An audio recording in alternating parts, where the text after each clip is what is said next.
Thank you, Tim, for that wonderful introduction. Thank you, Tim Van Doyen, for the wonderful job you're doing here with the Campaign for Liberty, and thank all of you for coming. I want you to know you, how much I appreciate this and opportunity to speak to you.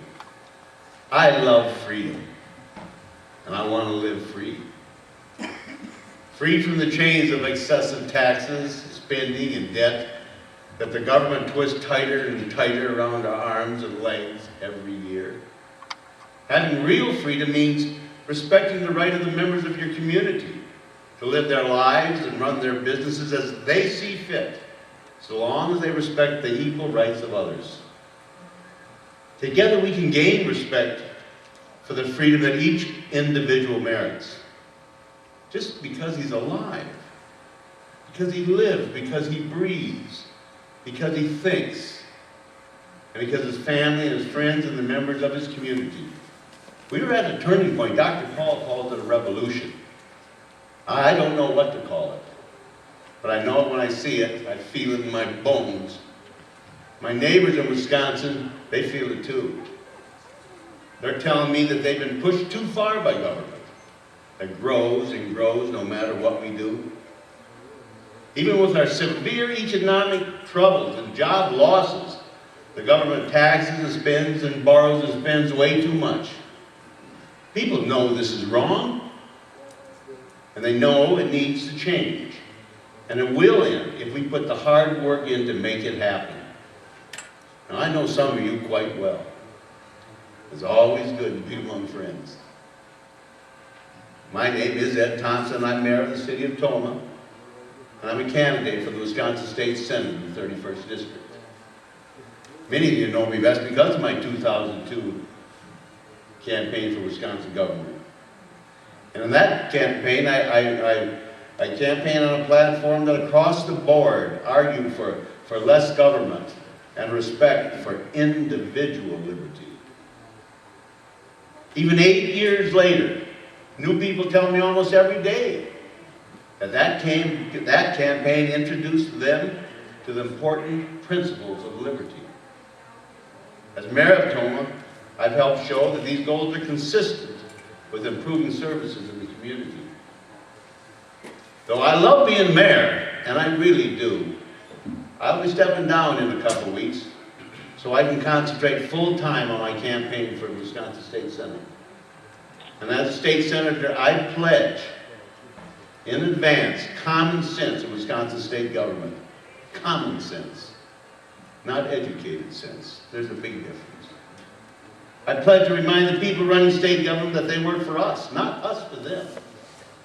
And I pledge to challenge the politicians in Madison, Democrats and Republicans alike, whenever they seek to impose an expensive government boondoggle, sacrifice our liberty to increase state government's power, or put special interest above the interests of the people of Wisconsin.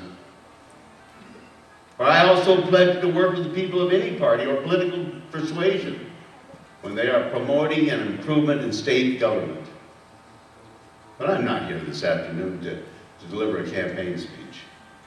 I welcome anyone who's interested in my campaign to go to my website, edthompson.com. No, I'm here this afternoon to share my story about how I joined the revolution. The two-room school in Elroy, where I grew up, had a very small library. I think I read every book in it, some more than once. Luckily, that small library had several Jack London novels. Those novels captured my imagination, and their depictions of hard work and fierce independence, they spoke to me. In particular, I read Jack London's book, The Sea Wolf. I don't know if any of you ever read it. You should. It spoke to me. I read that book 3 times. In The Sea Wolf, the leading character is a man named Wolf Larson, a man of incredible strength. He could take a firm potato and squeeze it with his bare hands, and the remnants would squirt out like water out of a sponge. He was an independent man who ran his own ship on the high seas, and he was an inspiration to me. In grade school, I read just about every book in Andrew Jackson that I could get my hands on. In particular, Marcus James' The Life of Andrew Jackson. I was excited by Jackson's bravery.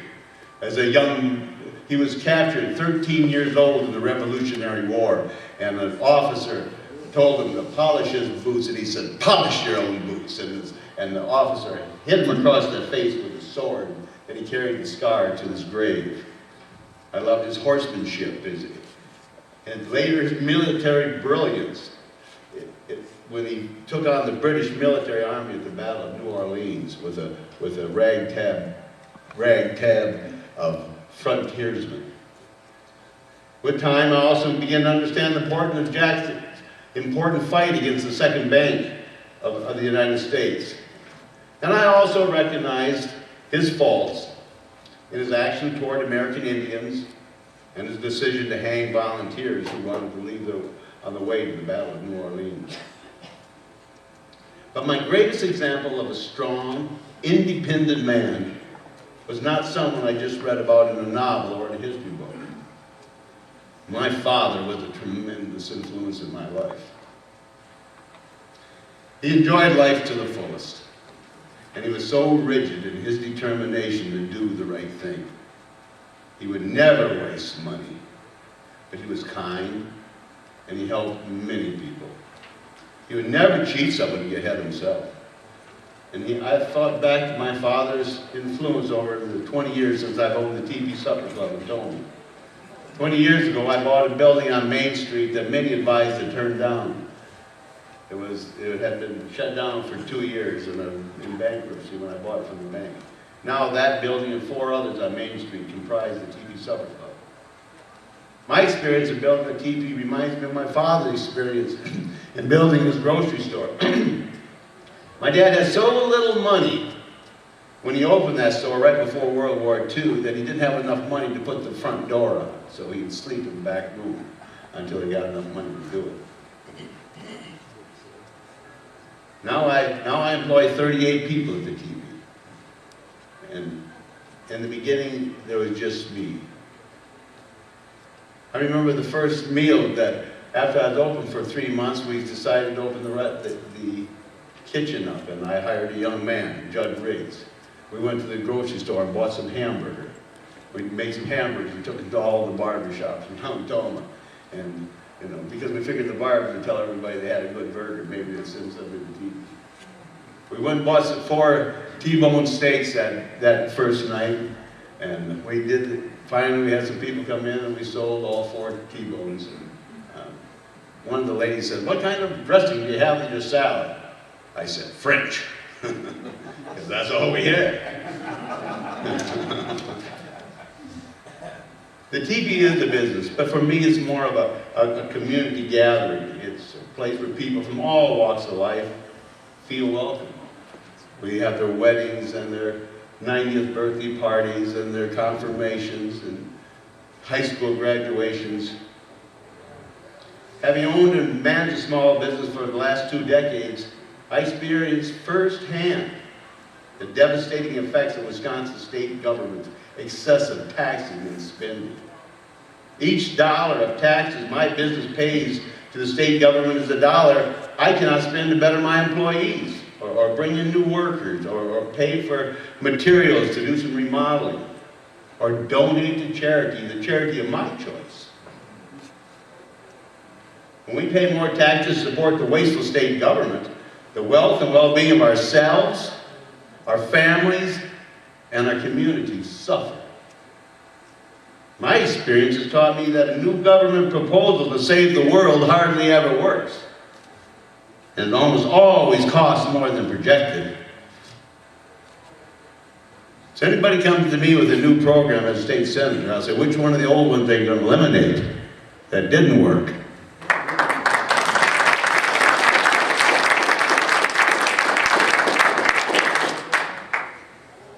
The hidden cost of government spending is that money spent has to come from somewhere.